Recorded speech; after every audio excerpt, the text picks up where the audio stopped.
हाँ जी, नमस्कार। कैसे हैं आप लोग? मैं हूं हिंदी मीडियम वाला बंदा और स्वागत है HMWB एकेडमी पर।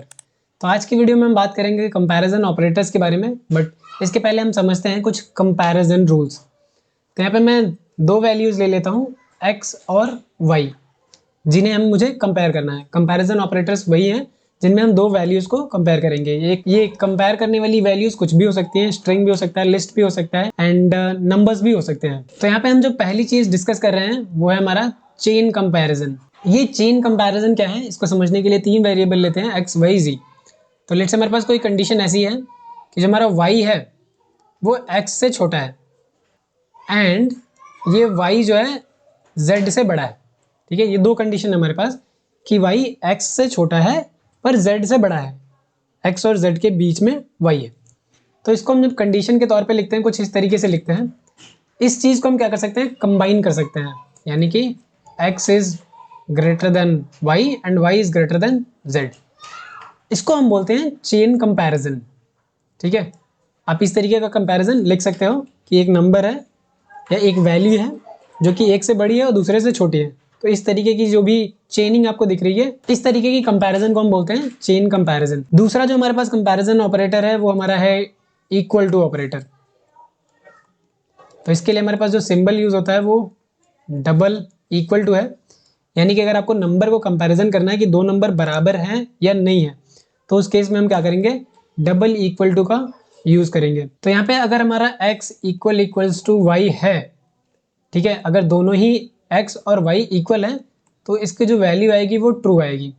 ठीक है, अगर x और y इक्वल हैं तो। ठीक है, अगर x और y इक्वल नहीं है तो उस केस में हमारा क्या आएगा, फॉल्स। अब ये जितने भी कंपैरिजन ऑपरेटर हैं सबका जो आउटपुट है वो हमारा ट्रू और फॉल्स आएगा। ये बहुत ही बेसिक्स हैं तो आपको घबराने की जरूरत नहीं है। आपको दो नंबर को कंपेयर करना है, इक्वल है या नहीं, आप इस ऑपरेटर का यूज कर लो। दो स्ट्रिंग इक्वल है या नहीं, आप इस ऑपरेटर का यूज कर लो। एंड थर्ड हमारा जो है वो है नॉट इक्वल टू।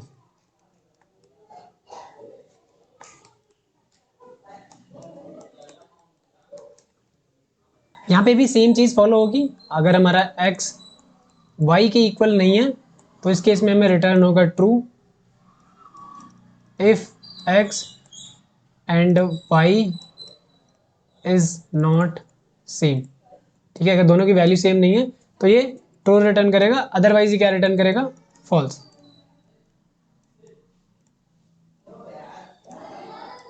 यहाँ पे जो फोर्थ कंपैरिजन ऑपरेटर है वो हम सीखने वाले हैं लेस देन ग्रेटर देन। ठीक है, इसको बोलते हैं लेस देन ऑपरेटर और इसको बोलते हैं ग्रेटर देन ऑपरेटर। ये भी मैथ्स में बहुत ज़्यादा यूज होता है, तो इनकी वर्किंग भी बिल्कुल सेम है। अगर मैं यहाँ पे लिख रहा हूँ x is greater then y, तो ये क्या होगा, ट्रू रिटर्न करेगा if value of x is greater then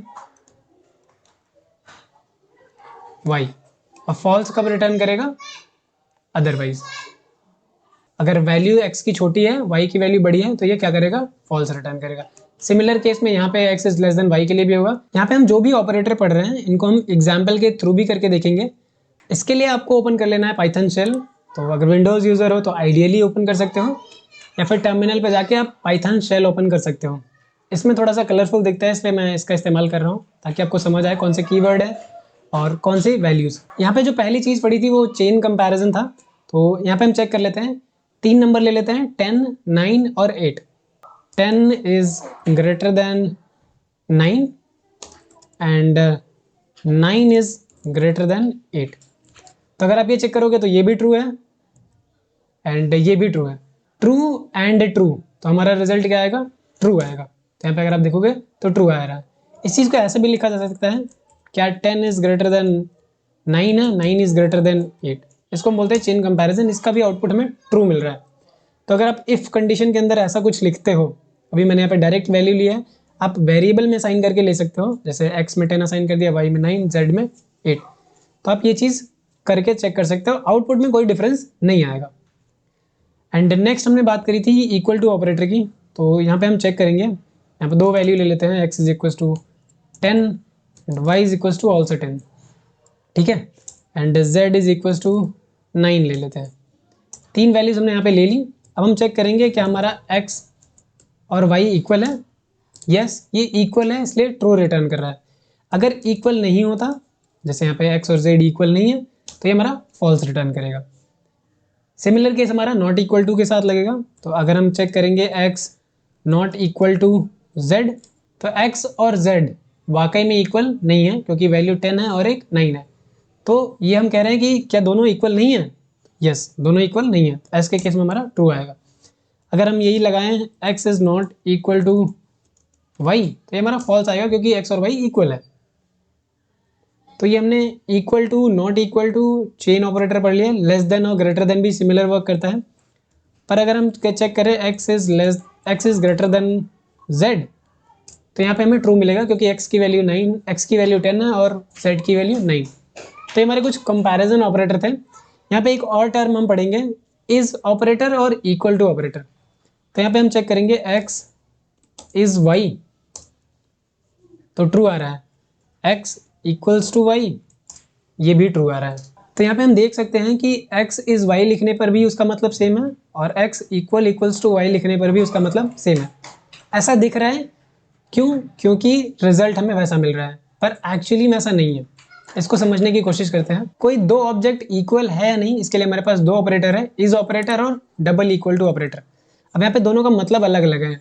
double equal to अगर आप लिखते हो तो अगर इनकी वैल्यूज इक्वल हैं, ठीक है, अगर वैल्यूज इक्वल हैं तो ये ट्रू रिटर्न करेगा, ठीक है।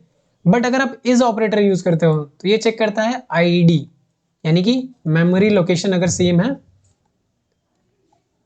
अगर हमारा मेमोरी लोकेशन सेम है तो ये रिटर्न करेगा ट्रू।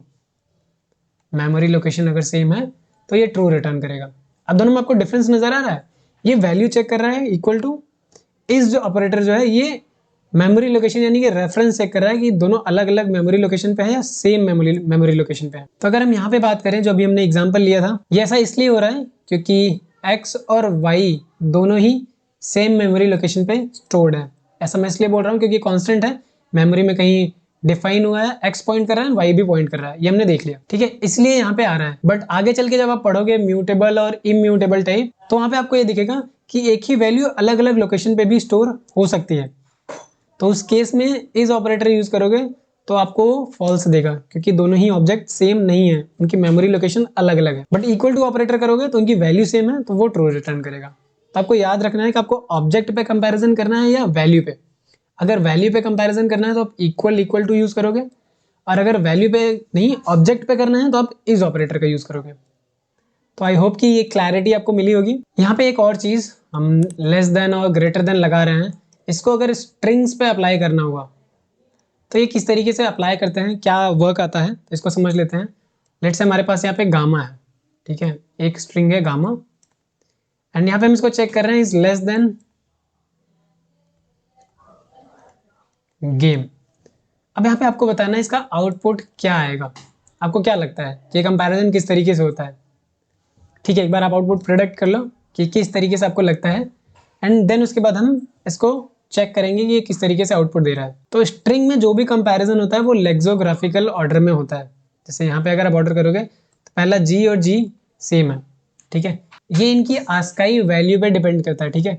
तो कैपिटल जी है, अगर स्मॉल जी होता है तो इनकी आस्काई वैल्यू डिफरेंट हो जाती, ठीक है। तो जिसकी आस्काई वैल्यू ज़्यादा वो बड़ा माना जाएगा और जिसकी आस्काई वैल्यू कम वो छोटा माना जाएगा। तो यहाँ पे G इक्वल है, A इक्वल है, ठीक है, अभी तक इक्वल ही चल रहा है, M इक्वल है, M इक्वल है, यहाँ पे नेक्स्ट कैरेक्टर M है, यहाँ पे नेक्स्ट कैरेक्टर E है। तो E पहले आता है या M? तो E पहले आता है तो E क्या हुआ? स्मॉलर हुआ। हमने कंपैरिजन लगाया है कि ये बड़ा है जबकि ये क्या है? छोटा है। तो जो कंडीशन है अगर सेटिस्फाई नहीं हो रहा है तो क्या रिटर्न आएगा? फॉल्स, ठीक है। ये लेक्सोग्राफिकल ऑर्डर में ही होगा, एक एक कैरेक्टर करके हम कंपेयर करेंगे स्ट्रिंग्स के केस में। तो इसी तरीके से आप और भी एक्सपेरिमेंट कर सकते हो। इसको मैं कंसोल पे एक बार रन करा के दिखाता हूँ। स्ट्रिंग हमारी गामा है and I am checking less than game, ठीक है। अब मैं एंटर करूंगा तो मुझे क्या रिटर्न कर रहा है? फॉल्स। ये कैरेक्टर बाई कैरेक्टर कर रहा है। अभी यहाँ पे हमने दो स्ट्रिंग और ली है, ये गेम है, ये भी गेम है। फर्क सिर्फ इतना है, इसमें कैपिटल जी का इस्तेमाल किया है, इसमें स्मॉल जी का इस्तेमाल किया है। अब आउटपुट क्या आता है वो देख लेते हैं। ये आ रहा है ट्रू। ऐसा क्यों है? ये लेक्सोग्राफिकल ऑर्डर में कंपेयर करेगा तो ये स्मॉल जी है, ये कैपिटल जी है। यहाँ पे जो ये कैपिटल जी है इसकी आस्काई वैल्यू कम है और ये जो स्मॉल जी है इसकी आस्काई वैल्यू ज्यादा है। तो ये हमारा क्या है, कम है। यहीं से हमें डिफरेंस मिल गया पहले ही कैरेक्टर से, हम आगे चेक नहीं कर रहे हैं, हमने पहले कैरेक्टर से ही डिफरेंशिएट कर लिया। बाकी नेक्स्ट वीडियो में हम सीख रहे होंगे लूप्स के बारे में, फॉर लूप पढ़ रहे होंगे, व्हाइल लूप पढ़ रहे होंगे और कुछ रेपिटेटिव टास्क को भी परफॉर्म कर रहे होंगे। मिलते हैं नेक्स्ट वीडियो में, तब तक के लिए कीप लर्निंग, बाय बाय।